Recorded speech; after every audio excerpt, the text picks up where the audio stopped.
Lucas, thank you so much for joining us. I feel like, you're definitely lending a lot of professional verisimilitude to this very small radio station.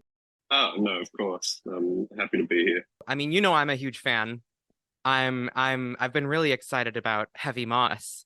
Honestly, I've had Morning Milk and Summer like in my head for a while. It's been a lot. What was it like getting the band together? Like how did that come about? Well, thank you first, and I'm really excited about the band too. It's been really fun.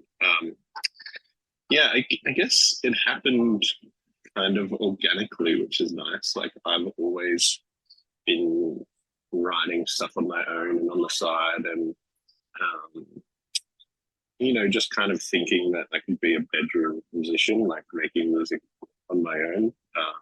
I kind of liked the idea. It's kind of a bit of a romanticized idea, but you know, I just kind of did that for years and didn't really get anywhere with it. I think Yeah. some people are really, really good at doing it, and I think that's an incredible skill. But that's just not. I've kind of realized now it's not a good way of working for me. I can't self motivate, and I just with technology these days, it's just like endless possibilities, and I just never finish anything. It just like yeah, just I feel that. continually evolves, and I don't really get anywhere with it. I feel um, that a lot.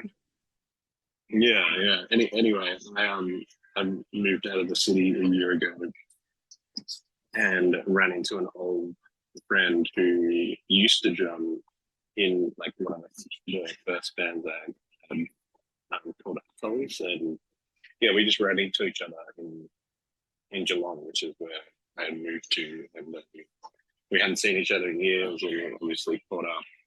And he was about to move out of the city as well, so it's like, oh, we should jam, like Yeah. with no real intention. And yeah, and then we just started doing that, and we were the first couple of times we jammed at like King Gizzard Studios, and we got recording gear there, and we just set up some mics and started recording. Yeah, so at the start it was just so Sam is the drummer. At the start it was just him and I just kind of chipping away at these recordings, and then he, we're like, oh yeah, I guess we'll put a band together. Um, Yeah. which I wasn't too fussed about. I was kind of like, we can just chip away and finish these songs like it's you and me. Um, I kind of had more of a focus on recording and then putting a band together to play shows, which is, we'll definitely eventually play shows, but our focus is still kind of like finishing an album at the moment. Oh, sweet. But yeah, he was, he had a friend who he works with who plays guitar and sings and writes songs, and I was like a little bit apprehensive about, I guess, like meeting someone new, but also like working with someone I didn't know in like an artistic and creative sense. Like, whereas Sam was just like, yeah, he's great. Like, let's get him in. Yeah, yeah, and yeah. I and I kind of relented for a while, and then I was just like, oh, it's good. Like, why am I resisting this? Like, I need like people around me to like help me work. Yeah. Um, so I think so. This is Kyle. I'm talking about Kyle, the guitarist, and I think before I met him, he put some like he just recorded some parts remotely on a song we were working on. Um, yeah, and I could obviously immediately tell that he could play guitar. Yeah, so we just jumped in. We had a jam together, all three of us, and it just clicked straight away. Carl's a really good guitarist, really good singer and songwriter as well, and it's been like just so grateful to how instantly it's clicked, and it's he's become like a writing partner. And it's good because I think I envisage like the band being kind of like half of my songs, half his, which is kind Okay. of nice to like take the pressure off as well because I'm not like Stu or some of the other guys in Gizzard who just like writes furiously. Yeah. My ideas kind of have to gestate over a number of weeks and months. So yeah, Right. it's really good to have another writer and yeah, just another like collaborative voice, and he's not scared to Yeah. make big arrangement decisions and stuff like that, which is what I really need, like someone else to like push me and help me when I'm writing. Absolutely. Yeah, and so it's just the three of us for a while, and then we'd be jamming and recording, and just with guitar, keys, and drums, and obviously like we really need a bassist. Like, yeah, it's crazy how we knew we're okay at our instruments, but it just like we were rehearsing and like recording our rehearsals, and right, we kept joking. It's like, oh, when we get a bassist, it's going to be so much better. Yeah. It was just still a little bit ramshackle, and like I think we just put so much stock in like getting a bassist. Like, oh yeah, we'll be such a better band when we get a bassist, and kind of like jokingly, Yeah. Bassist and ties it all then together. but then we got a bassist, Beth, Doring, and yeah, she's like just an absolute gun, and we're so lucky to have her because she's like a like session guitarist, like gun for hire. Mm. But she is lending her time in a creative sense. Like I think a lot of she works with, she'll just do like one rehearsal with and then play a show. So I think Yeah. she was really keen to be in a big band that's the antithesis of that. She gets to like scratch more of a creative itch, and but yeah, like like I said, the handful of songs we're working on, and she rocked up with her practice and literally just like nailed it first day because she's a session muser. It's what she does. And yeah, she like well and truly has tied the band together. So yeah, I think that'll definitely be the call for now. Like I think I'm not putting out getting a fifth member eventually, but it's probably not in the cards anytime soon. Yeah. Well, that's awesome. I mean, I like it just seemed like for me it just, like being not behind the scenes, it seemed like it all just came together like, oh, suddenly you're this like this band, and it's God, yeah, Beck definitely has like that bass line that I was hearing on that last reel you did was was just Oh very yeah, infectious. yeah, Yeah. Like, and I feel you She's so a great much. player. Yeah, yeah. And so are you. Like I I feel that so much. Like as a comedian, like that trying to create in a vacuum is such a challenge. And to have that like that interplay with another creative person is really important. But I'm curious, because you were saying that, it's half your songs and half his songs, but are we gonna see any more of your like old songs that you've been writing throughout these years on the upcoming Um, album? yeah, well, Morning Milk is actually a song I wrote probably about 10 years ago, and Yeah. there's an Atolls version of it kicking around on Bandcamp as well. Um, but yeah, we're the one song finished that is just waiting to be mixed that I wrote during pandemic, and Andy actually wrote the lyrics and the vocal melody, and then Kyle actually wrote the lyrics to the second verse. So a real collaboration. But yeah, that was definitely one that has just been kicking around for years, and I was like really reaching out for collaboration, and during the pandemic, like Ambi and Cook actually played bass on the recording that we're going to release. It's from Gizzard. But Ambi especially was just so good during the pandemic. He was obviously just trying to keep busy himself, but he was just really great at encouraging me, like those, and really like screaming out for someone to help me finish my songs. And he's really great. It's, great friend, and just incredibly encouraging. Well, that's So really great. we've got that one, and then we've got a couple of other songs that are brand new. One of mine, sort of like probably like 50% done, but we're still kind of working out the release plan yet. I'm not really too sure what we're doing.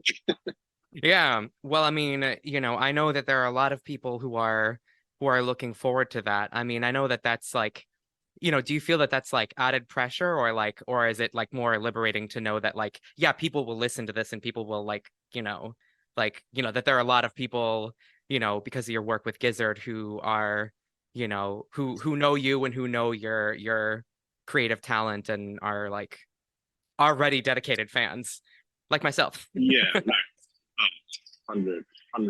Like, that is just like such an incredible feeling, because there's like something like 170,000 new songs added to Spotify every day. Like, you can really just be screaming into the void sometimes. But just knowing there's a dedicated fan base just ready to listen is I don't know, and it makes you it like kind of justifies what we're doing a little bit. I mean, I think I'd still be doing it anyway if like no one was listening. Yeah. But it makes you feel like it's worth it. Even though you don't really earn any money on streams. But it's definitely, that's really, really nice. Oh yeah. No, I mean, that's really good. I feel you. Like that's always something that I've been told myself is like, do the thing that you would do even if no one was watching. It doesn't hurt if people watch, but yeah, that's always a good sign that you're doing, the right thing, that it's like I'd be doing this anyway, Definitely. And like I think, I've always done, and of course. you just forge ahead and do it no matter what, even in the early days when hardly anyone was listening, or just my friends and family. You do it for the sake of creating. And I guess things change as you get older though, and you kind of, in your mind, you kind of like have to justify, or like kind of streamline your use of time and what you're doing with it. So it just it kind of feels like I can justify it a little bit more, because it gives it a bit more purpose. Yeah, absolutely. I mean, that's, I speaking of that, like, I know that a lot of people were very, touched by some of the things you were saying in Sleeping Monster, that documentary about like, feeling imposter syndrome within the band, like, and like so many people I know go through that, very like creative people, like technical people, they're around people who are doing the same thing as they're doing, but it's like, it's there's a lot of like, I mean, and I'm has that changed, like, being more in the spotlight with this project? And I myself, I was very excited to see you singing in the Boston show. I was like, yes. No, definitely. It's like I think it's definitely changed a lot in the last few years. Yeah. I think like through Gizzard, I mean, like everyone in Gizzard is just like so encouraging and is so open, so like anything. And I used to sing in the early days of Gizzard, and then I don't know. I think I don't know. I think maybe I lost my confidence a little bit with it, and now like getting a mic back on stage, it was kind of like it was a bit of a thing for me. I was like, I talked to a guy who was like, I think I want to sing again, and everyone, of course, was like, yeah, of course, dude, like just do it. Yeah. Yeah, and like my my vocals definitely aren't really very high in the mix. And it's a bit of a technical thing because I'm right next to the drum kit, but Right. it's a bit hard to like crank that mic without kind of throwing a bit of a spanner in the mix. But Right. even though I'm not very loud out there, like I've got it pretty loud in my ears so I can hear myself, and it's just like it's more just about practice, about doing it. Yeah. That builds confidence, and like every time we play now, I'm like, I don't really have just parts, but we'll just be playing a song and I just start singing. Yeah. Which is what I used to. But yeah, that's definitely helped build my confidence, and kind of just how Gizzard has come into this like kind of new era of like being more of a jam band.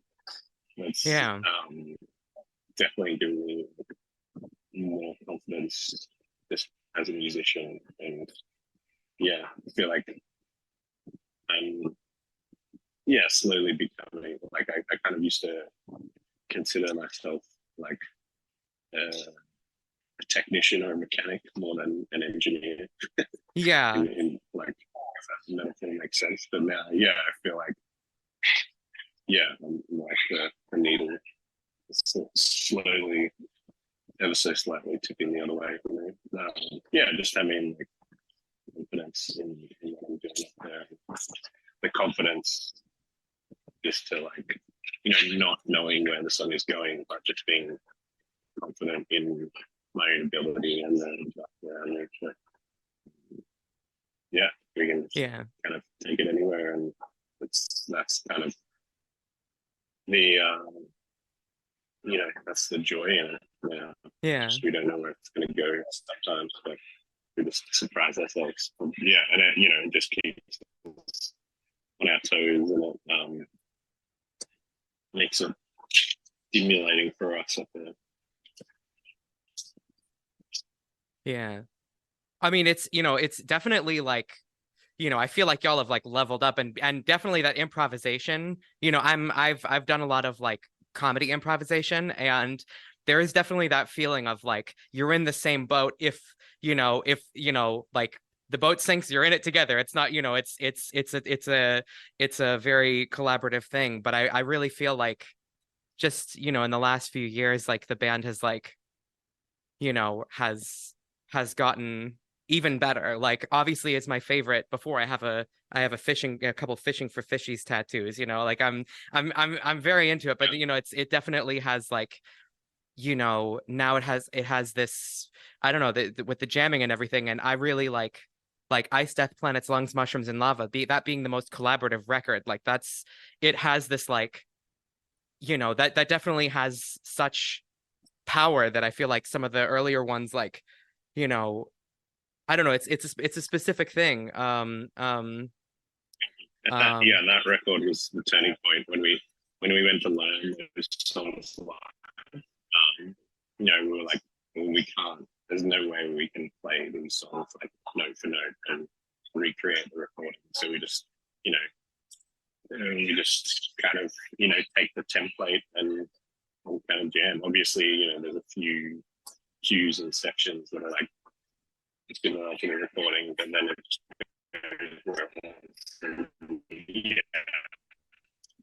like having to recreate those songs live is like the turning point. It's there's just no way you can play them note for note. So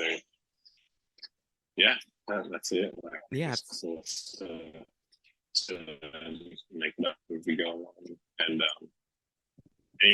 one thing I will say as well that I thought about before, but we'll jump back, is just like you know, we Oh, don't take ourselves too seriously there.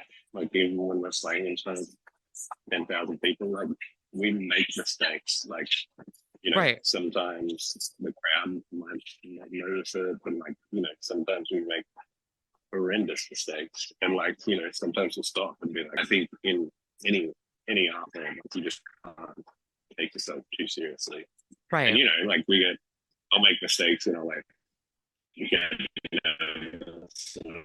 affect how I play, but then I just know that the guys don't care, you know, like Yeah, yeah, yeah. it used to like really like affect my performance like a lot. And same with the guys, like you know, we talk about it, and it still does like affect you a little bit, and but Sure. it's just like no one cares, like shit Right. happens, just get on with it. Right. Like, it definitely, as a creator and as a fan, like it's very much, you know, they're like, obviously, I mean, I always feel like everyone who I know is a creator is very much like their own greatest critic. And so, I try to think of that and be like, all right, whatever people are saying, besides like internet trolls, is not going to be worse than what I'm saying to myself right now. And so just kind of there's that abandon, yeah. And Like you gotta, yeah. You know, if you're not scared of making mistakes, if you're not scared of like bombing every now and then like that, you know, it helps. You got to take risks, and that's the. If you're not scared, like yeah. that's you can take risks, and that's what you can do.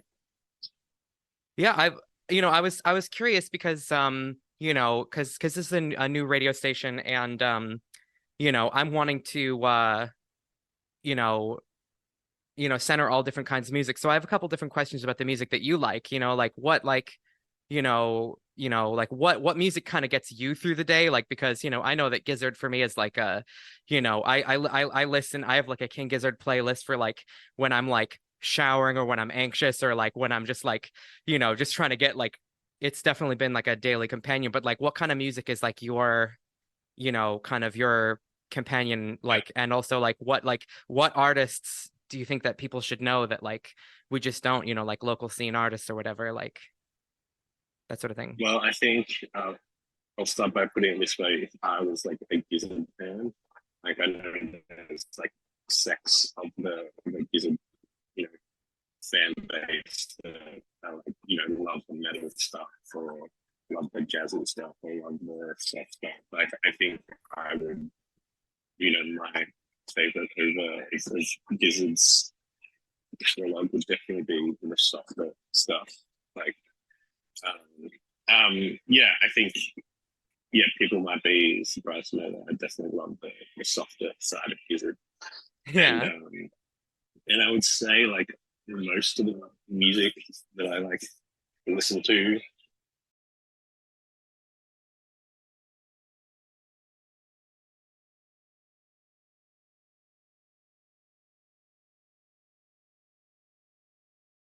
But yeah, my wife always jokes that I love sad rock music, Yeah. which I think is very true. That's just I think in those moments when you're like, yeah, you go back to the things that like affect you the most. I think that's my default with music. Um, Yeah. yeah, like one of my favorite songs ever is Shark Fin Blues by the Drones, this Australian band, Mm. um, which is, I don't know, pretty raw, pretty sad. Um, Yeah. yeah, like I was saying, David Brown on the Silver Jews, Purple Mountains, his music is like, I don't know, it's like, it can be incredibly sad, but also incredibly funny. Um, he kind of straddles that line where like lyrics can seem like hilarious but like poignant at the same time. Yeah. Um, I don't know. I'm trying to think what else.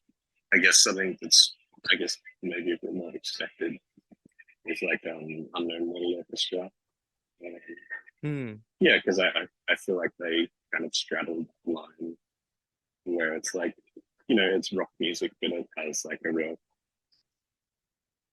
sensitive and like melodic side to it. And yeah, just the production on everything they do is really cool as well.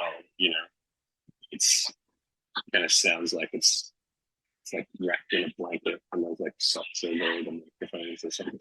It's Yeah, like, yeah, and I just love, and I think, people with Gizzard sometimes are like, why did you make those mixing choices or recording choices? And they're like, a lot of people are like, oh, like Nonagon is my favorite album, but I wish it was like mixed differently. But like, yeah. I don't know, they're intentional choices, and really, really love music that sounds like that. And yeah, like I think, I think if Unknown Mortal Orchestra's albums were like recorded like perfectly clean and high it would just lose like so much of its character. Like obviously they're great songs like at the core, but how they sound is like a big part of the attraction as well for me. It's just like Yeah. another layer of character. Yeah. Well, Um, that's yeah. I hope I've answered your question there. Oh, absolutely. Thank you so much. I'm that's a lot of I'll put some of that on the radio. That's really great. Yeah, I mean, I don't know if I cut out a bit at the start there, but yeah, Bonnie Prince Billy is definitely it very was good. it was good. You definitely came through, and I really appreciate you and I just wanted to say, like, because of some recent events, like, I mean, you've always been very, very politically outspoken in the band, and I know that has meant a lot to so many people. Particularly trans people that I talk to, like, you know, um, um, even just in the last few years, that's been like, I feel like the fandom has changed a lot. Like, I don't know if I could have imagined like fans organizing a drag night just a few years ago, like it's I feel like it's, Yeah, it's opened up a lot, and that's like, I mean, not that couldn't have happened, but like I feel like, just in sort of my fandom interactions and everything, and like, that was like yeah, kind of what was like, for you and the band, like the story of like how that came together, that drag night at the caverns, because like, this country, I mean, we're like in like stage 7 of a trans genocide, and like, that's it's been a really intense time to be transgender, anywhere, but definitely, like in the definitely. United States. Yeah. Yeah, I mean, we would like, like, I'm just thinking about how to put this, but yeah, like, ever since those bills were being introduced, like not just in Tennessee but around the country, and I don't know, I guess we're like not too actively involved, but like most people in Australia are like aware of American politics. Like we inherit so much, not just of American culture, but American politics. Yeah. We're hugely influenced by America. Like, people might. And then I feel like some people in Australia are like, "Oh, why do you care about American politics? Like, it's got nothing to do with us and our politics." But I really, really think it does. Like, we just inherit so much from you, like culturally and politically. Not you, but your country. And Right, right, yeah, right. like I of was like, oh, course, thank you. as soon as these bills were like, starting to be tabled, yeah, of course we were just like, we just felt split. Um, we've got a lot of friends and family, in the trans and queer community, and like, we have a lot of fans there as well. And yeah, it was a real like kind of debate going back and forward, because we were and not that I can attest or like have empathy for the trans experience, but we were like kind of should we, shouldn't we, like if we dress in drag, like is that unsafe for us, like Yeah, are we gonna sure. get arrested, or like Yeah. we and and we just kept following it, and I guess we didn't commit to like saying, oh, like, yeah, we'll definitely dress in drag. And like, we saw a few other artists do it in shows in Tennessee, like Yo La Tengo, did it Mm-hmm. kind of not long after like the bill was introduced, which I thought was like really brave. And Yo La Tengo were a band that I forgot to mention before. It's actually like one of my favorites, and really share a similar ethos to the King Gizzard. And yeah, I guess we just kept following it, and it was more okay. All right, is this a risk to us?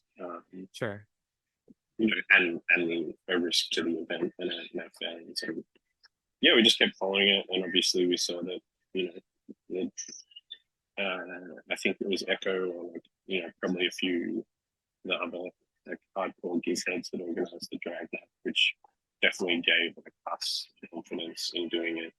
And yeah, I think we'd committed to it because I'd kind of looked at, I've spoken to some people and looked at like the legality, or like because the bill hadn't passed, it like wasn't really a risk for us. And Yeah. it sounds crazy, but we have to really think about people have guns in America, and like Right. there's some crazy right wing people that like to say it's the fucking transgenocide.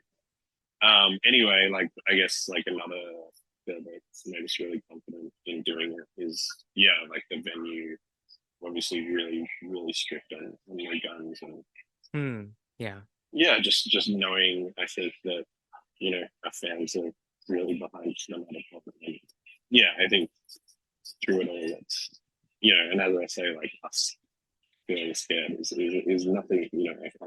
I couldn't imagine being trans and being a resident of Tennessee right now. There's no way that I can attest to that experience. But yeah, we just wanted to do it to like show our fans that we're with them, and that Yeah. it's you know we're for everyone.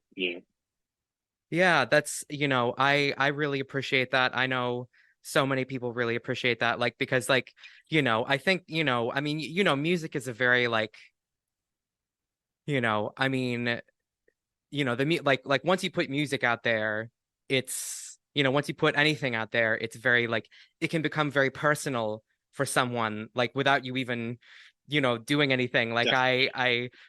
I'll put out a comedy video and I'll hear from people say, oh, this is like an inside joke with me and my husband now, or something, like it's and so like I like, while you don't necessarily have to, you know, like, and I think that's why it's so appreciated, is that you don't have to, you don't there's like a limit to what you owe fans, but I do know that I really appreciate that, because that is very brave, and I'm glad that you were able to do it safely, because yeah, America has guns, and it's been very intense.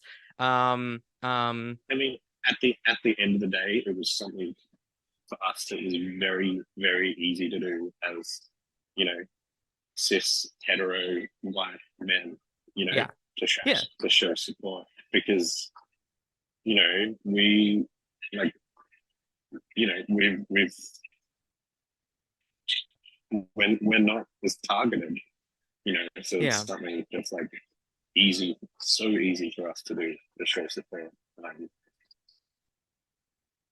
Yeah, yeah, like yeah, it would be easy not to, but it was very, very Yeah. easy for us to do. And it was the first time I've ever worn a dress, and like we honestly, we had so much fun, and it, like Yeah. we all got ready together, we all like did our makeup together, and then like it like brought out this other side of us, like as friends. Like we had like Yeah. girl time. It was real fun. We loved it, and you know, I think we'll probably do it again. Everyone loved it. It was really fun. Like Yeah. and I think that's like, yeah, that's just like what's so